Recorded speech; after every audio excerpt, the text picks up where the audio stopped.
আবু তালেব রাসূলকে সন্তানের মতো লালন পালন করছে। আবু তালেব নবীর কলিজা থেকে বেশি ভালোবাসছে রে। যেদিন দুনিয়ার থেকে বিদায় হয়ে যাবে, সেই আবু তালেবের কাছে রাসূল যাবে, কিন্তু আবু জাহেল তার ছেলা পেলা লয়ে সব আবু তালেবের চতুর্দিকে ঘেরাও করে বসে আছে। নবীজি যখন আবু তালেবের কাছে গিয়া বসছে, আল্লাহর নবীর চোখ বেয়ে বেয়ে পানি পড়ে আর বলে, চাচা গো, দুনিয়ার থেকে তো আপনি বিদায় হয়ে যাবে, মরণাপন্ন, কিন্তু আপনি যদি দুনিয়ার থেকে বিদায় হয়ে যান গো চাচা, এই হালতে যদি দুনিয়ার থেকে বিদায় হয়ে যান, আমি সমস্ত নবীকুলের সম্রাট,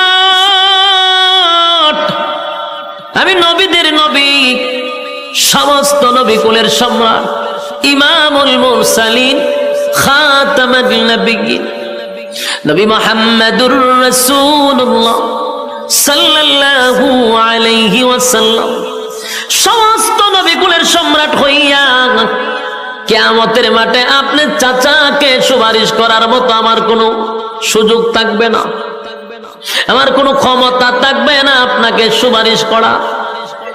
তাই চাচা বিদায় হওয়ার এক মুহূর্তে একটা বারের জন্য আমার কানে কানে কালেমা পড়ায়া শোনায়া দেন।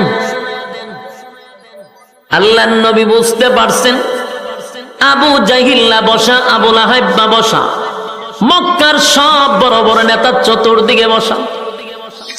আবু তালেব বলেন, ভাতিজা, আমি যদি কালেমা পড়ি, ওই দেখ আবু জাহিল্লা বসা, আবু লাহাব বসা, মক্কার সব লোক বসা, কালেমা পড়া যদি মারা যায়,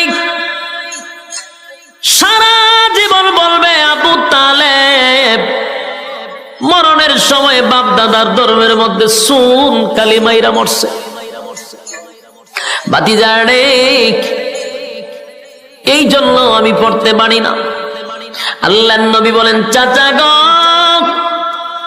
জোরে পড়তে হবে না,